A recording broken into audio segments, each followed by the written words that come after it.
आइए जानते हैं आज की कुछ अंतर्राष्ट्रीय खबरों को। पहले एक नजर आज की हेडलाइंस पर। सरकार से अलग विचार रखना कोई देशद्रोह नहीं, सुप्रीम कोर्ट ने खारिज की फारूक अब्दुल्ला के खिलाफ याचिका। बीएस येदियुरप्पा ने बहुत भ्रष्टाचार किया, सेक्स टेप में महिला से बोले कर्नाटक के मंत्री रमेश जारकीहोली। सीएम योगी का सपा पर हमला, कहा हाथरस की घटना ने टोपी को फिर से कटघरे में खड़ा किया। लखनऊ में भाजपा सांसद के बेटे पर फायरिंग मामले में बड़ा खुलासा, साले से खुद पर चलवाई गोली। पंजाब बजट सत्र में उठा मुख्तार अंसारी का मुद्दा, राज्यपाल के अभिभाषण पर भाजपा विधायक को नहीं मिला बोलने का मौका। भारत में वायरस से 50 करोड़ के मरने की दुआ करने वाले पीरजादा से गठबंधन पर घिरी कांग्रेस। पेट्रोल 45 रुपए लीटर तक हो सकता है सस्ता, डीजल का दाम भी होगा कम, मोदी सरकार कर रही विचार। पाकिस्तान से आई विक्षोभ से बदलेगा मौसम, देश के कई हिस्सों में 3-4 मार्च को बारिश बर्फबारी का अलर्ट।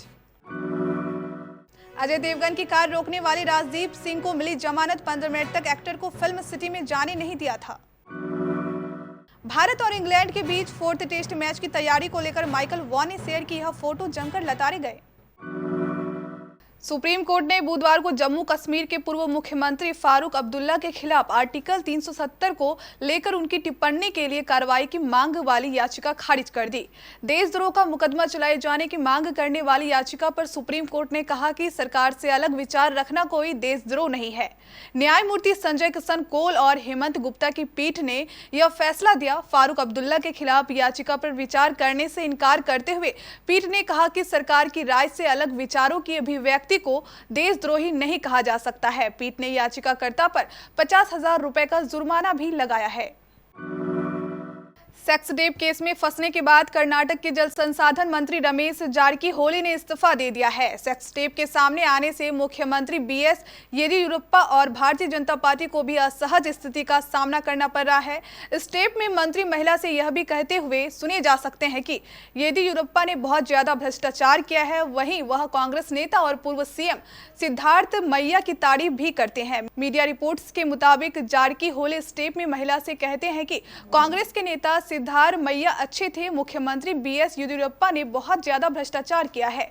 कभी कांग्रेस के नेता रहे जारकीहोली को यह कहते हुए भी सुना जा सकता है कि केंद्रीय मंत्री प्रहलाद जोशी मुख्यमंत्री बनेंगे। समाजवादी पार्टी के नेताओं और कार्यकर्ता द्वारा धारण की जाने वाली टोपी पर पूर्व में लख्त टिप्पणी कर चुके उत्तर प्रदेश के मुख्यमंत्री योगी आदित्यनाथ ने बुधवार को कहा कि हाथरस में हाल ही में हुए घटना ने इस टोपी को एक बार फिर कटघरे में खड़ा कर दिया है। मुख्यमंत्री ने विधानसभा में बजट पर चर्चा का जवाब देते हुए हाथरस की घटना का जिक्र किया। उन्होंने कहा, कल हाथरस में भी साबित हुआ है, दिन भर सोशल मीडिया पर यह चला कि टोपी वाला कौन था। हाथरस की घटना ने इस टोपी को फिर से कटघरे में खड़ा किया है। सीएम योगी ने सवाल उठाते हुए कहा, कल हाथरस में जो दुर्भाग्यपूर्ण घटना घटित हुई, क्या समाजवादी पार्टी का उस अपराधी से कोई संबंध नहीं है? हर अपराधी के साथ समाजवादी शब्द क्यों जुड़ जाता है? मैं यह पूछना चाहता हूं कि यह कौन सी स्थिति है, कौन सी मजबूरी है? इस पर नेता प्रतिपक्ष राम गोविंद चौधरी ने मुख्यमंत्री के बयान का विरोध किया और एक फोटो दिखाते हुए कहा कि हाथरस मामले का आरोपी भाजपा के सांसद के साथ बैठा है। भारतीय जनता पार्टी सांसद कौशल किशोर के बेटे आयुष किशोर पर फायरिंग मामले में बड़ा खुलासा हुआ है। आयुष किशोर ने अपने साले से खुद पर गोली चलवाई थी। 5 लोगों को फंसाने के लिए यह साजिश रची थी। पुलिस पूछताछ में आयुष के साले ने इस बात को कबूल किया है। हिरासत में लिए आयुष के साले आदर्श ने पुलिस पूछताछ में कई अहम खुलासे किए हैं। उसने बताया कि भाजपा सांसद के बेटे आयुष ने खुद पर गोली चलवाई है। आयुष ने कुछ लोगों को फंसाने के लिए यह साजिश रची थी। पुलिस कमिश्नर ने बताया कि आयुष ने अपनी मर्जी से शादी की है। वह सांसद कौशल किशोर से अलग रहता है। उसने कुछ लोगों को फंसाने के लिए अपने साले से खुद पर गोली चलवाई। अभी तक मामला दर्ज नहीं किया गया है। फिलहाल मामले में जांच की जा रही है। पंजाब विधानसभा के बजट सत्र की तीसरे दिन की कार्यवाही के दौरान शिरोमणि अकाली दल के नेता विक्रम सिंह मजीठिया ने सरकार को कई मामलों में घेरा। शून्यकाल के दौरान अकाली विधायक विक्रम सिंह मजीठिया ने बाहुबली विधायक मुख्तार अंसारी के बचाव के लिए महंगे वकील की सेवा लेने का मुद्दा उठाया। उन्होंने कहा, सरकार के पास वेतन आयोग की सिफारिशें लागू करने को पैसा नहीं है, लेकिन अंसारी का केस लड़ने के लिए सुप्रीम कोर्ट के महंगे वकील की सेवाएं ली जा रही है।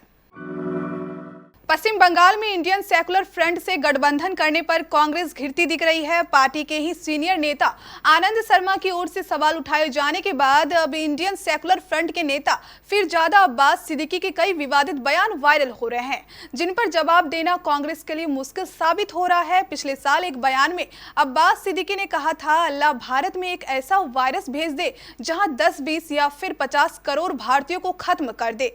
हम मुसलमान हैं और हर दिन नमाज पढ़ते हैं, तो फिर कोरोना हमारा कुछ नहीं कर सकता। आने वाले दिनों में अगर आपको पेट्रोल डीजल 45 रुपए लीटर मिलने लगे तो आश्चर्य मत कीजिएगा। ऐसा हो सकता है देश के कई हिस्सों में पेट्रोल की कीमतें 100 रुपए लीटर के पार पहुंचे, पर मोदी सरकार इसके दाम कम करने पर शिद्दत से विचार कर रही है। एक न्यूज रिपोर्ट के मुताबिक वित्त मंत्रालय ने पेट्रोल डीजल की कीमतों पर टैक्स घटाने को लेकर कुछ राज्यों, तेल कंपनियों और पेट्रोलियम मंत्रालय के साथ चर्चा की है। सूत्रों के मुताबिक वित्त मंत्रालय चाहता है कि कोई ऐसा रास्ता निकले जिससे सरकार की आमदनी पर भी असर न पड़े और आम जनता को भी राहत मिल जाए।